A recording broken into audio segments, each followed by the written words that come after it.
Terima kasih Anda masih bersama kami. Ya, pemirsa, informasi selanjutnya, dibangun sejak 10 tahun lalu, Pasar Ikan Kalimati Murung Mesjid, Kabupaten Banjar, hingga kini masih kosong melompok. Meski pasar dilengkapi dengan meja dan penampungan ikan dari keramik, namun tak satupun pedagang yang menempati bangunan tersebut.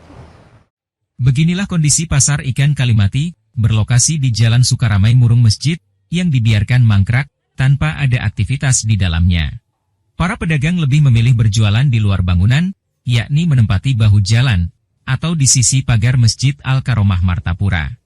Humas Perumda Pasar Bauntung Batuah Gusti Andre menyebutkan, Pasar Ikan Kalimati memang cukup lama sudah kosong. Ini dikarenakan pedagang menilai los berjualan terlalu sempit dan bersekat-sekat, sedangkan pedagang minta tanpa sekat dan ruang yang lebih luas. Ketidaksesuaian inilah yang membuat pedagang enggan menempati pasar ikan. Ditambahkannya, pasar yang dibangun oleh Kementerian Perikanan dan Kelautan ini belum dimasukkan dalam penyertaan modal Kabupaten Banjar atau belum menjadi aset Perumda Pasar Bauntung Batuah. Kenapa kosong? Memang dari awal itu diperuntukkan tidak sesuai menurut pedagang sih. Menurut alasan pedagang itu tidak sesuai apa yang disarankan oleh mereka, sehingga mereka memilih tetap berjualan di luar bangunan, yakni di sisi pagar masjid. Pagar masjid itu, Jalan Sukaramai arah masjid. Alasannya tidak sesuai dari yang spek itu gimana tuh?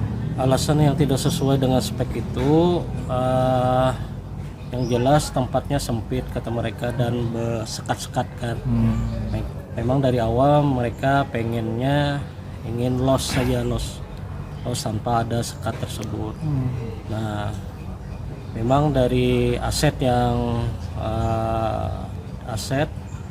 memang saat ini kalau ulun cek di Perumda Pasar Bauntung Batuah, bangunan itu belum dinyatakan sebagai penyertaan untuk meramaikan bangunan tersebut dengan cara pendekatan kepada pedagang, tetapi asetnya sendiri harus ada kejelasan dulu intinya.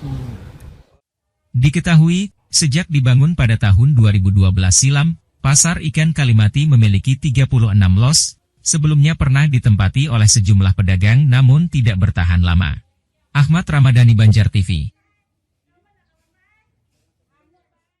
Selanjutnya, pemirsa, DPRD Kota Banjarmasin melalui Komisi 3 menyayangkan kejadian raibnya lampu sorot aksesoris jembatan Pasar Lama yang belum diresmikan.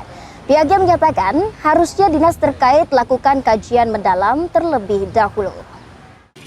Berdasarkan informasi yang layak dipercaya dan berhasil dihimpun, ada belasan unit lampu sorot di jembatan Pasar Lama raib, tetapi langsung diganti dan diperbaiki sebab proyek itu masih dalam masa pemeliharaan pihak kontraktor.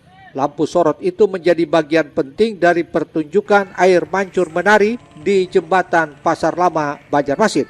Akhir pekan lalu, permainan laser, tata musik, dan air mancur tersebut telah diuji coba dan videonya menyebar di media sosial hingga viral. Terkait raibnya lampu sorot dan perihal lainnya tersebut, membuat Wakil Ketua Komisi 3 DPRD Banjarmasin, Apri Jaldi, angkat bicara.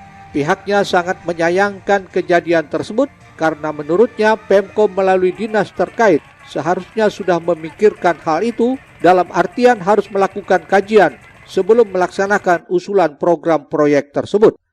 Kurangnya perencanaan atau tidak matangnya perencanaan dari pemerintah kota dalam membuat suatu properti.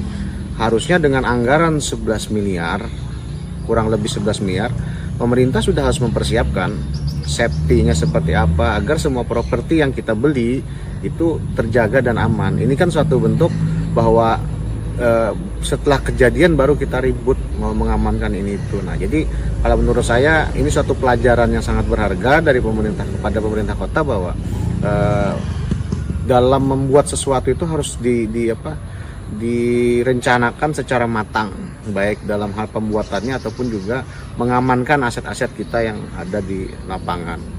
Ini terjadi bukan cuma di jembatan saja, banyak properti kita yang sering hilang seperti tutup trotoar dan lain-lain juga hilang kan seperti itu. Jadi kedepannya supaya pemerintah kota lebih mengantisipasi terkait permasalahan ini. Hal ini juga mengingat jangan sampai dana yang digelontorkan dengan miliaran rupiah tersebut terbuang sia-sia. Tim Liputan Banjar TV. Informasi lainnya, Polres Banjarbaru bersama tim Induk Sekumpul melaksanakan rapat koordinasi pengamanan untuk membahas rute jalan yang akan dipakai dalam rangka Haul ke-19 Abah Gurus Sekumpul. Rapat koordinasi ini langsung dipimpin Kabak Ops Kompol Indra Agung Perdana Putra untuk membahas pengamanan rute jalan yang akan dipakai dalam rangka HUT ke-19 Abah Gurus Sekumpul Januari mendatang. Usulan pemetaan rute jalan yang telah disusun Satlantas Polres Banjarbaru bersama tim Induk Sekumpul perlu dibahas untuk menghasilkan kesepakatan. Menurut Kompol Indra, kesepakatan tersebut masih belum bisa diputuskan mengingat banyak pertimbangan dan kajian terkait rencana jalan yang akan ditutup dan dibuka pada H-1 pelaksanaan haul tersebut.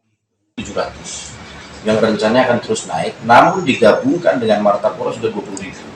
Kemudian kami juga berkomunikasi dan juga melaporkan hal ini ke Polda, dalam artian dari satuan atas kami Polda itu akan mengadakan rapat juga secara provinsi ya untuk menghadapi haul ini.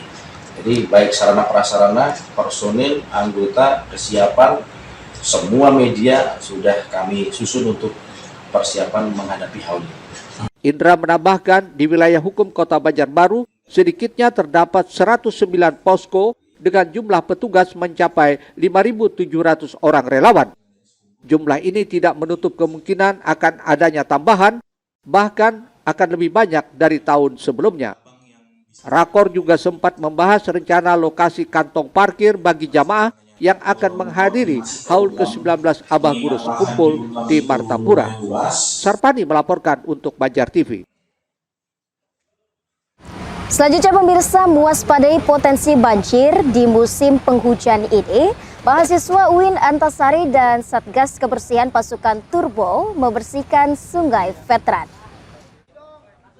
Beginilah aksi gotong royong mahasiswa UIN Antasari dan Satgas Kebersihan Pasukan Turbo, perangkat kecamatan hingga TNI Polri dalam membersihkan Sungai Veteran Sabtu 23 Desember tadi.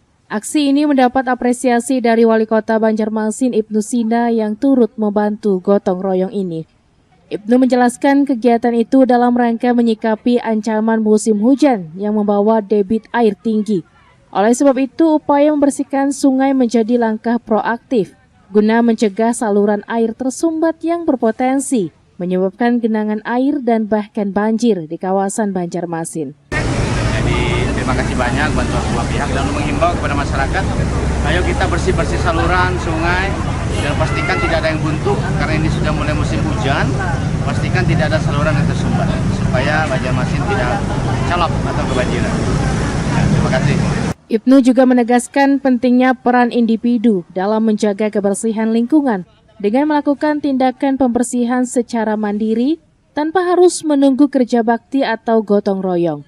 Ia menginginkan tidak ada saluran yang tersumbat supaya Banjarmasin tidak calap atau kebanjiran. Eko Anggoro, Banjar TV. Ya pemirsa, informasi selanjutnya, Pemko Banjarmasin terus berkolaborasi menurunkan angka stunting di kota ini dan kali ini menyasar Kelurahan Mawar dan Sungai Cingah untuk pemberian makanan bergizi. Penanganan dan pencegahan stunting di Kota Banjarmasin semakin gencar dilakukan oleh Dinas Pengendalian Penduduk, Keluarga Berencana dan Pemberdayaan Masyarakat DPP KBPM Kota Banjarmasin. Terbaru, kolaborasi yang melibatkan ASN, TPPKK, dan Basnas Kota Banjarmasin tercipta melalui program MBA Futzi Acting dan KA Baimba Acting, yang kali ini secara khusus disasar pada 2 titik lokasi, yakni Kelurahan Mawar dan Sungai Cingah, Sabtu akhir pekan tadi. Wakil Wali Kota Banjarmasin mengatakan dari kolaborasi itu terkumpul dana sebesar 154 juta rupiah yang diberikan makanan bergizi sehingga program penurunan anak-anak stunting bisa dipercepat. Apalagi Banjarmasin menargetkan penurunan di angka 14%. Memang kita mengharapkan bukan hanya dari ASN tapi nanti juga peran serta dari seluruh tokoh-tokoh masyarakat, para yang punya peduli terhadap stunting ini nanti melalui lurah dan kader-kader yang ada di setiap kelurahan. Mudah-mudahan percepatan kita bisa lakukan sehingga mudah-mudahan bukan hanya kita turunkan menjadi 14% daripada yang target nasional, mudah-mudahan kita berada di bawah target nasional di tahun 2020. KA Baim Baakting sendiri artinya kayu Baim Bay yang masih mencegah dan turunkan stunting. Eko Anggoro, Banjar TV.